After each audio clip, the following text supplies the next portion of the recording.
दोस्तों, आचार्य चाणक्य एक ऐसी महान विभूति थे जिन्होंने अपनी बुद्धि और क्षमता के बल पर भारतीय इतिहास की धारा को बदल दिया।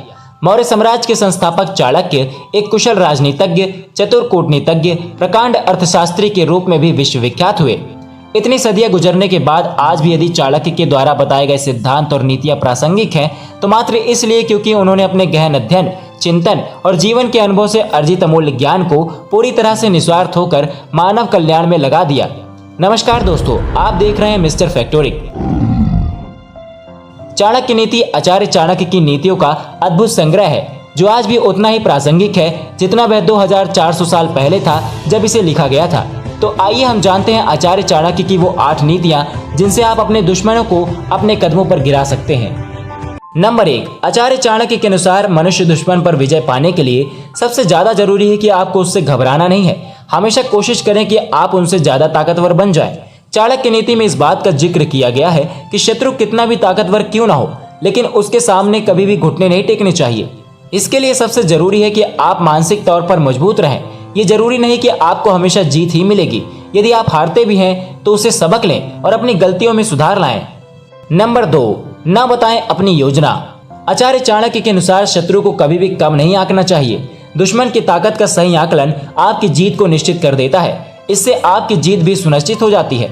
शत्रु को यदि हम कम समझेंगे तो वह आपकी हर कमजोरी पर वार करने की कोशिश करेगा। इसके अलावा समझदार व्यक्ति अपनी महत्वपूर्ण योजनाओं को सभी के साथ शेयर नहीं करता है। जब योजना पूर्ण हो जाए तभी उसे बताएं। यदि आप पहले से ही सबको बताएंगे तो शत्रु फायदा उठा सकता है। नंबर 3, इस वक्त अधिक बरतें सतर्कता। शत्रु यदि आपसे ज्यादा शक्तिशाली हो और दिखाई भी ना दे तो ये अधिक खतरनाक होता है। वहीं दुश्मन यदि अधिक शक्तिशाली है तो आपको छुपकर उसे पराजित करने की योजना बनानी चाहिए। शत्रु से छिपकर स्वयं की शक्ति में वृद्धि करते रहना चाहिए। इसके अलावा आचार्य चाणक्य का मानना है कि शत्रु की गतिविधियों को कभी भी नजरअंदाज नहीं करना चाहिए। दुश्मन की हर हरकत से वाकिफ होना जरूरी है। नंबर 4, हार प्रतीत ना होने दे। शत्रु के सामने आपको अपनी हार नजर भी आ रही हो तो तब भी धैर्य न खोएं। शत्रु की एक छोटी सी गलती आपको जीत का सेहरा पहना सकती है। जब कभी लगे कि आप अपने शत्रु के सामने कमजोर पड़ रहे हैं, हारने वाले हैं, तभी उस वक्त ऐसा बर्ताव करें जैसा कि आप अपने दुश्मन के बराबर पर खड़े हुए हैं, उसे अभी भी बराबरी से टक्कर दे रहे हैं। उसे कभी भी यह एहसास मत होने दीजिए कि आप दुर्बल हो चुके हैं, आप कमजोर हो चुके हैं, अन्यथा वह आप पर विजय प्राप्त कर लेगा।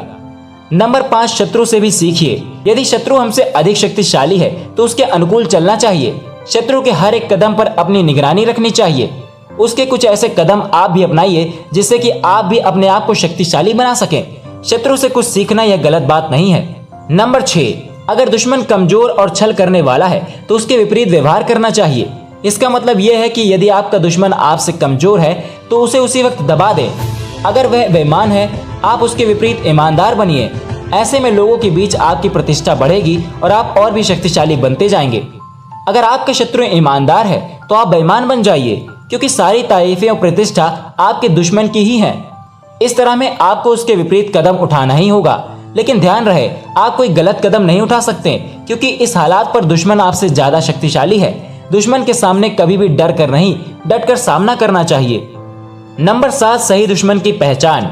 दोस्तों, चाणक्य के अनुसार आपका दुश्मन आपके बगल में खड़ा आपका दोस्त, आपका भाई या फिर आपकी पत्नी या फिर कोई ऐसा व्यक्ति जो आपके बहुत करीब हो, वह भी आपका दुश्मन हो सकता है। ऐसे में इन दुश्मनों से आपको बचने की आवश्यकता है।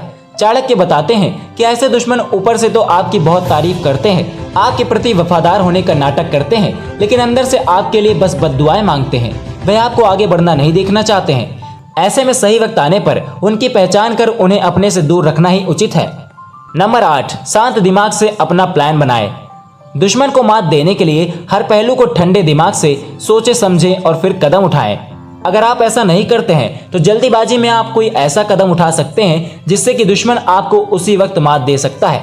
ऐसे में आप हार जाएंगे और आपकी सारी तैयारियां धरी की धरी रह जाएंगी।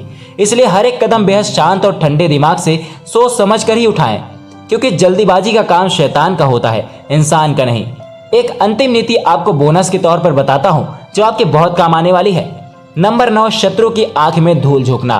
दोस्तों, चाणक्य की यह अंतिम नीति बहुत ही महत्वपूर्ण है। इसमें आचार्य चाणक्य यह बताते हैं कि आप अपने दुश्मन से लड़ने के लिए, आप अपने दुश्मन को हराने के लिए जो कुछ कर रहे हैं वह तो करिए, लेकिन उसके साथ साथ कुछ ऐसे गुप्त कदम उठाइए और कुछ ऐसे सीक्रेट प्लान्स बनाइए जिससे आप अपने दुश्मन को ऐन वक्त आने पर आश्चर्यचकित कर सके। यह वार सबसे खतरनाक वार होता है क्योंकि दुश्मन इसके लिए पहले से तैयार नहीं होता और इस तरह आप उस पर विजय प्राप्त कर सकते हैं। तो दोस्तों, यह थी चाणक्य की 8 नीतियां जो आपको आपकी लाइफ में आगे बढ़ने में मदद करेंगी। मैं उम्मीद करता हूं आपको यह वीडियो पसंद आया होगा। अगर आपको यह वीडियो पसंद आया हो तो प्लीज़ वीडियो को एक लाइक करिए और ऐसे ही इंटरेस्टिंग और अमेजिंग वीडियो देखने के लिए आज ही हमारे चैनल मिस्टर फैक्टोरी को सब्सक्राइब करिए। मिलते हैं फिर किसी ऐसे ही इंटरेस्टिंग वीडियो में, तब तक के लिए जय हिंद।